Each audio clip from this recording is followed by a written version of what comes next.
Hello and welcome and happy New Year. How are you? It is your buddy Fern here from OverDog Digital, and welcome to my 2025 State of the Pet Industry address.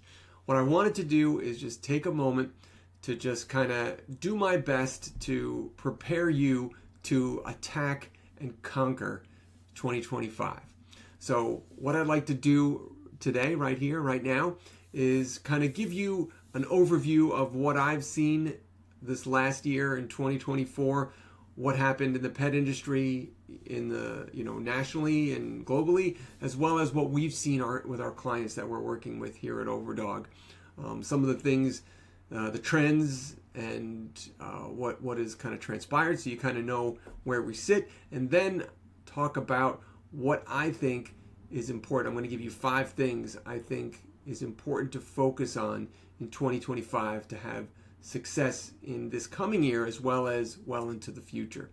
All right, so if that sounds good, let's get right to it. We're going to start with some overarching just stats and facts of the pet industry at large. So in the US in 2024, the pet industry spend by consumers was $80 billion. Yeah, $80 billion. Okay, and it's much more obviously globally, and is expected to hit 103 billion by 2029. So what that means is something that should probably be no surprise to you, is that people are spending a lot of money on their pets regardless of what happens in the world around them. So in the US this past year, 2024, we had a little bit of the economy took a little bit of a hit. All right, so we saw people spending less money on various things. However, their pets, they were spending still quite a bit of money on their pets. And that's the beauty of being in this industry, is that it tends to always go up. And that's because pets, especially dogs and cats, are really becoming more and more ingrained into our life. Definitely that dogs are leading the charge and all the pets with that. If people are really treating them like family members, and they're actually doing all the things that they're increasing their level of care and the things that they want to do for their pets. So that's a great thing. The more I think time goes on, pets are just going to be more and more kind of interwoven into our family. All right, so and it's a great thing for us in the pet industry, because we get to help them, we get to serve them, and it means that they're going to continue to spend money in this industry. Now, I couldn't find any specific stats on the number of pet businesses that were started in 2025. I guess no one's keeping track of that. However, I can tell you that there is some information about Wag and Rover, wag.com and rover.com, if you're familiar with them. They do a lot of in-home, pet sitting, but they do other things as well, like walking, boarding, some training and stuff too. They had really good revenue gains in the early of 2024. They posted really good boost in their revenue. However, towards the end of the year, they started to take a little bit of a loss. And I think that was indicative of the whole industry. Because we saw here at OverDog with a lot of our clients, we found that a lot of daycare numbers were down by about 20% this year, give or take. I mean, this is just if I'm averaging out throughout our clients. So they did see a little bit of but some of them did great. Some of them, had no dip in daycare numbers, but most of our clients did see a little decrease in the daycare numbers. Some saw a decrease in boarding. Again, boarding is more of a need, so that takes a little less of a hit unless people stop traveling like in the pandemic. So what that tells me is that, the whole industry kind of fluctuated a little bit, but what we can see is people are still spending money on their pets, because that 80 billion shows that, and that the number of the money that people were spending on pet care and the pet industry in general had gone up. However, we saw some of the pet resort businesses, the pet especially boarding, and again just looking at the Wag and Rover stats, we saw it fluctuate a little bit, but dip towards the end of the year, which was common with, I think the economy here in the United States. However, some pet franchises have been growing, both Dogtopia and Canine Resorts, two of the leading franchises out there, both saw pretty good growth in 2024, and they have an aggressive growth plan, planning to open many more locations in 2025. So again, that's a good sign. I think the industry still continues to grow, and I do see that competition is on the rise in this industry. I think because everyone sees those numbers in the pet industry, so you're seeing a lot of other industries, a lot of other people from other industries coming into the pet industry. A lot of big corporations and conglomerates are coming up and buying up daycares because they see that there's an opportunity there. So I do think there's more competition than ever. I think that's going to continue in 2025. Just when I go to the conferences and I ask how many people are new to the industry, it's usually like a third. So like a third of the people attending these conferences are brand new or either just starting their business or maybe just thinking about it. So I think it means that there is going to be an influx in competition, and that's something that you need to think about as time goes on. What I also noticed is that the dog daycare model is changing.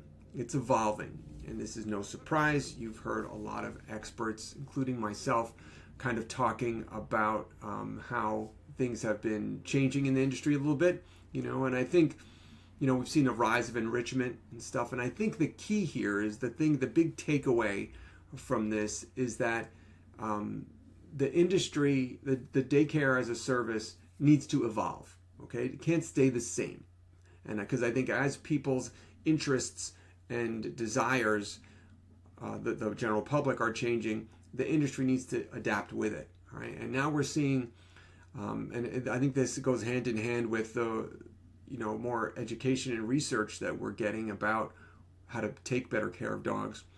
I think we're seeing, and my prediction is, and this I've been talking about this for a while here, but is where daycare needs, and I think is going to leave the babysitting model, which is just we're going to take all your dogs, throw them in a big room all day long, and let them just run around aimlessly. That's the babysitting model. We're just taking them and making sure they don't kill each other, kind of thing. Let them run around, burn off some energy, but that's pretty much it. I think we're gonna shy away from that model again because we're going. If we look at I think what our goal is always to try to take the best care of these dogs as possible, and we're learning now that maybe all day play isn't great. All that stimulation with no breaks, no regulation.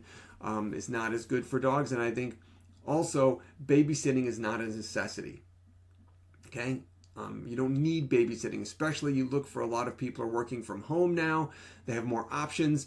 They don't need babysitters. All right, so we need to shift the focus from we're just going to watch your dogs to we're going to improve your dogs. All right, and I think that's the shift that needs to happen with the daycare model. I think it's been happening slowly, but I think we need to move it along. And I think that the businesses that kind of lead that, are on the head of that, are going to be really successful. And the ones that are reluctant to change, and I see this a lot of times, you want to do the things that always worked for you, even when they stop working, right? And if something worked yesterday, doesn't mean it's going to work today or tomorrow. So we have to adapt. So when we see that things are changing, we need to change as well. Nothing stays the same.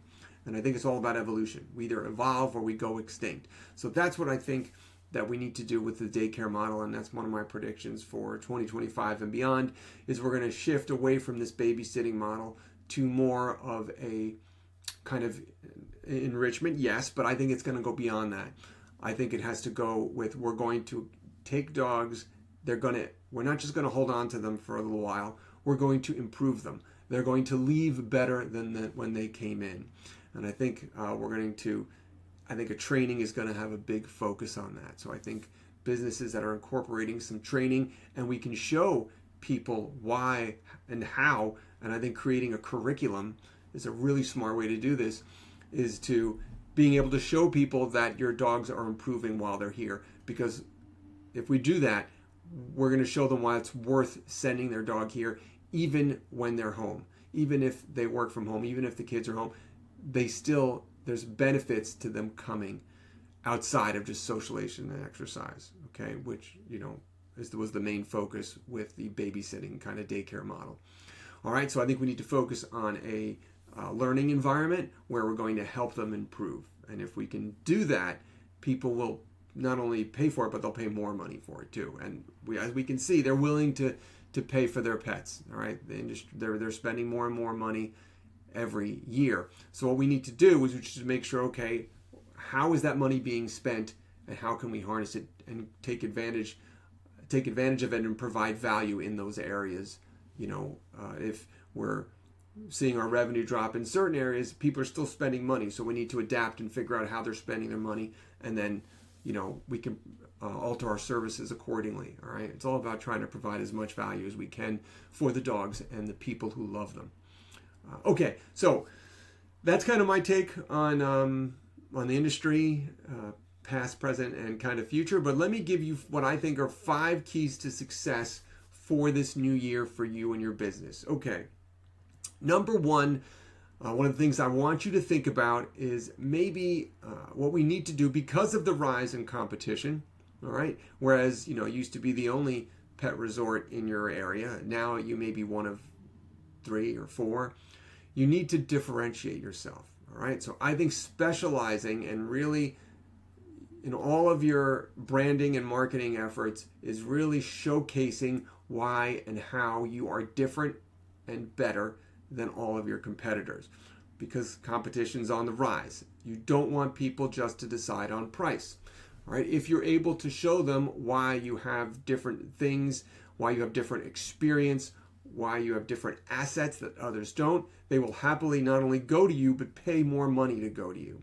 So I think that is going to be critical moving forward, is making sure you're really showcasing your unique selling proposition, what makes you special, leaning into that, and figuring out ways to separate yourself from the competition. All right, that's number one. Number two, I think training and education for your staff has never been more important. Okay, I think that's a lot of people, I think have been, a lot of businesses have been a little lack on this. That's not the word. Maybe not putting enough effort, enough emphasis. There we go. There's the word I was looking for. Enough emphasis on training the staff properly. All right. So I think you need to make investing in your staff one of your priorities this year, because again, this is one way to differentiate yourself, just having trained professionals there. And there's a lot of different ways you can do that. There's tons of different organizations. We have a training program here at OverDog for staff. There's things like PAC Pro, Dog Handler Academy. There's tons of resources that are awesome, okay, that you can utilize to get your staff educated. But I think it goes beyond just having them watch a couple videos. There needs to be regular accountability, making sure that you're tailoring it to your individual situation, your individual geography and location that you have there.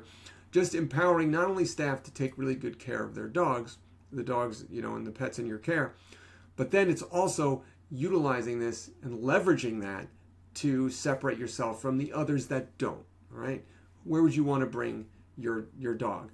To some place that has staff that's done all this education and extra stuff, or one that did not. All right, I think that's an easy differentiator, but I think it's important to make sure we're taking really good care of the dogs and cats, in our care, but specifically to also use that in our branding to separate ourselves from other competition. All right, number 3, I think all businesses need to, this goes in, I guess, back to staffing again, you need to do better for your staff. I think every business this year should focus on your company culture. I've heard a lot of gripes and complaining about staff turnover and you can't find good people anymore. And I think it's time to stop pointing fingers and complaining about it and start taking action and responsibility for it. All right? You have to understand, okay, this all starts with empathy. You're hiring an entry-level position, paying little money for a very difficult job, working with live animals. All right? So it's a big ask for someone who can easily make that much money in retail or, fast food or something, and probably have less aggravation. So we have to have a little empathy for them, but I think you need to think about how can we make an environment that they want to work with. All right, I want you to really focus on your company culture, making sure, and that's just not a word. All right, really, and it's not just snacks in the break room and stuff. No, it's about really understanding your people, treating them as individuals, and understanding that they are not going to stay at your resort long because it's an entry-level position. Nobody stays entry-level for that long unless you have a career path for them to follow. Some of them will, even if you do have it, but some of them, this is just their first step. A lot of these people are in their early 20s.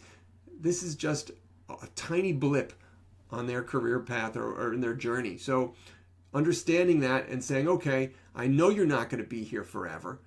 How can I help you while you're here? Okay, and if you focus not how your staff can help, is supposed to be like you work for your staff. That's what I want you to think. Your staff isn't working for you. How can you help your staff do what they need to do? At OverDog, I tell my staff, my job is to take care of them.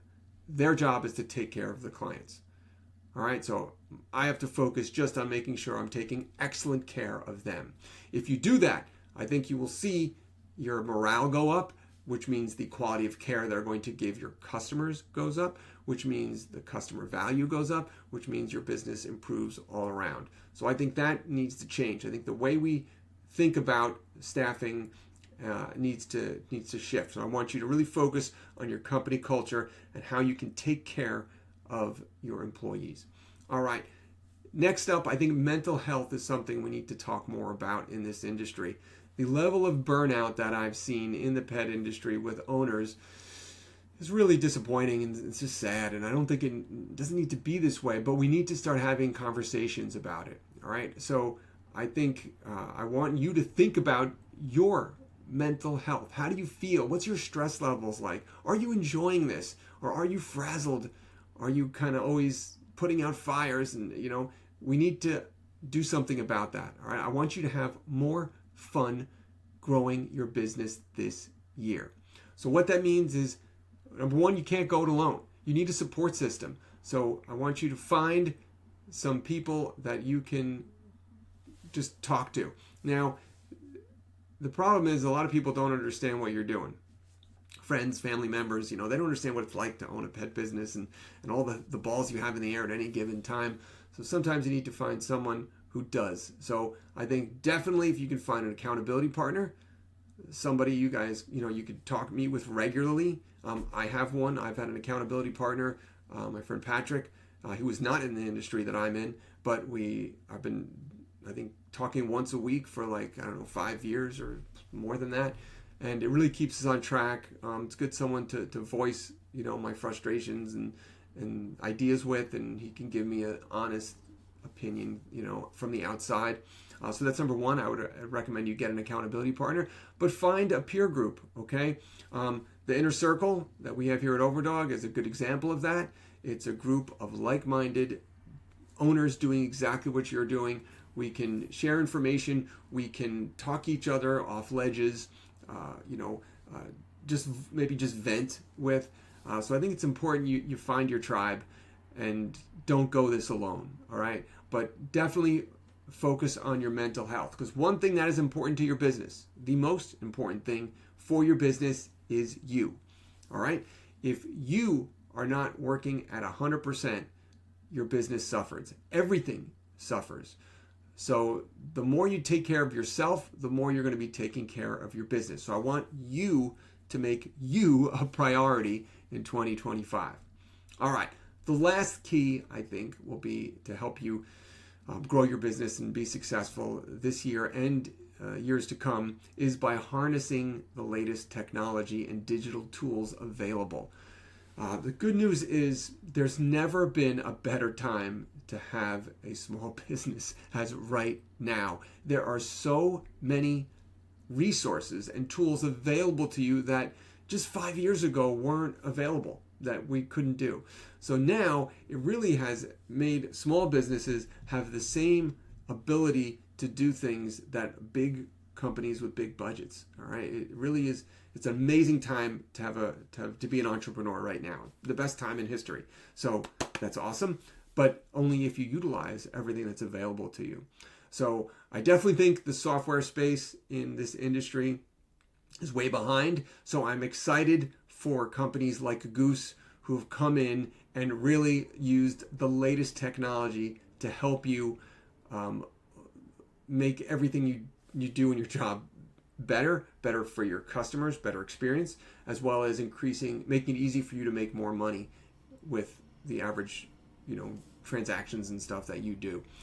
But there's a lot of other marketing, leveraging this, like one of the stuff that, we're a digital agency, so I get to see a lot of this, leveraging a lot of the things that are available out there, like automations, text message marketing, AI, like utilizing all these things for your benefit can really give you an advantage over these other companies. And I see a lot of people fighting it, and I can't believe it. I still see businesses fighting social media. Like, you must know social media is not a fad anymore, all right?